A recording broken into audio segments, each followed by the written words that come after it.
Visa 100% stop করুন, visa দেওয়া বন্ধ করুন। ভারতীয় অর্থনীতিতে পড়েছে মহাধস। ভারতীয় রুপির রেকর্ড দরপতন, যা দেশটির সামগ্রিক অর্থনীতিতে গভীরভাবে প্রভাব ফেলছে। জুলাই বিপ্লবে বাংলাদেশের কপাল খুললেও যেন কপাল পুড়েছে ভারতের। বিশেষজ্ঞরা বলছেন, ভারতের এই অর্থনৈতিক সংকটের অন্যতম কারণ প্রতিবেশী বাংলাদেশের সাথে সম্পর্কের অবনতি। তাহলে কি জুলাই বিপ্লবের পরই বাংলাদেশের বিরুদ্ধে ভারতের নেওয়ার সিদ্ধান্তেরই খেসারত দিতে হচ্ছে মোদিকে? বাংলাদেশের সঙ্গে এই মুহূর্তে ভারতের সম্পর্ক স্বাভাবিক নয়। বিশেষ করে ছাত্র জনতার আন্দোলনের মুখে আগস্ট মাসে শেখ হাসিনা ভারতে পালিয়ে যাওয়ার পর দুই দেশের সম্পর্কের অবনতি হতে শুরু করে।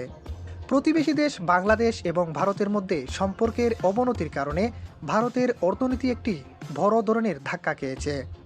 বিশেষ করে বাংলাদেশ থেকে পর্যটক প্রবাহ বন্ধ হয়ে যাওয়ায় ভারতের পর্যটন শিল্পে প্রায় $40 বিলিয়ন ক্ষতি হয়েছে বলে ধারণা করা হচ্ছে।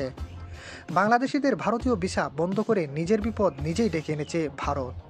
কারণ ভারতে যাওয়া পর্যটকদের মধ্যে প্রায় শীর্ষেই থাকে বাংলাদেশ। ভারতের পর্যটন খাতে প্রতি বছর প্রায় $30 বিলিয়ন আয় করে। তার মধ্যে $6 বিলিয়ন আসে শুধুমাত্র বাংলাদেশি পর্যটকদের কাছ থেকে। বাংলাদেশি পর্যটকরা ভারতের মোট বিদেশি পর্যটকদের 22%, আর ভিসা ফি থেকেও ভারতের আয় হতো প্রায় $300 কোটি।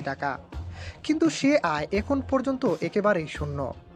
ভারতের পর্যটন মন্ত্রণালয় বলছে, 2024 সালের জানুয়ারি থেকে জুন মাস পর্যন্ত ভ্রমণে যাওয়া পর্যটকদের মধ্যে সবচেয়ে বেশি ছিল বাংলাদেশিরা।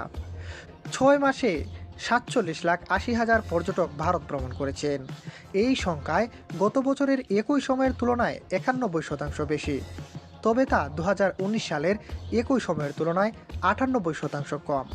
বৈষম্যবিরোধী ছাত্র জনতার 5ই আগস্টের গণঅভ্যুত্থান ও আওয়ামী লীগ সরকারের পতনের প্রেক্ষিতে সাময়িক ভিসা প্রদান বন্ধ করার সিদ্ধান্ত নেয় ভারত সরকার। তার প্রভাব পড়ে স্বাস্থ্য খাতেও। কেয়ারেজ রেটিং রিপোর্ট অনুসারে ভারতের মোট চিকিৎসা পর্যটনে শতকরা প্রায় 50 থেকে 60% অবদান রাখে ভারতের প্রতিবেশী রাষ্ট্র বাংলাদেশ। এদিকে বাংলাদেশের পর্যটকদের সংখ্যা কমে যাওয়ার কারণে ধুঁকছে নিউ মার্কেট চত্বর। মধ্য কলকাতার প্রায় 2 বর্গ কিলোমিটার এলাকা জুড়ে প্রায় 100টি হোটেল ও ছোট বড় মিলিয়ে প্রায় 3000 দোকান রয়েছে, যেগুলো পুরোপুরিভাবে নির্ভর করে এই বাংলাদেশি পর্যটকদের উপরে।